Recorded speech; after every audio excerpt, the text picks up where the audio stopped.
আজকে বিদ্যাসাগর স্কুলের উদ্যোগে এনএসএস ইউনিটের উদ্যোগে 7 দিনব্যাপী এনএসএসের শিবিরের আয়োজন করা হয়েছে।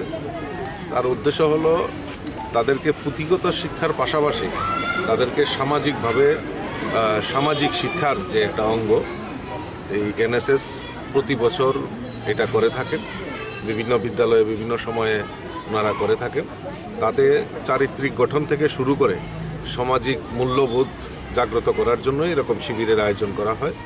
এবং আমরা যেটা বারবার বলছি যে রাষ্ট্রচেতনা, সেই রাষ্ট্রচেতনায় উদ্বুদ্ধ করার জন্য এই রাষ্ট্র আমার, এই পরিবেশ আমার, এই রাজ্য আমার, এই যে ভাবনা, এই ভাবনাটাকে জাগ্রত করার জন্যই তাদের এই ট্রেনিংয়ের ব্যবস্থা করা হয়, তাদের প্রশিক্ষণের ব্যবস্থা করা হয়।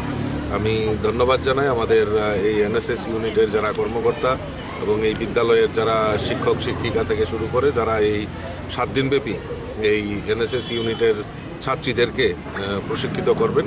আমি তাদেরকে অসংখ্য ধন্যবাদ জানাচ্ছি।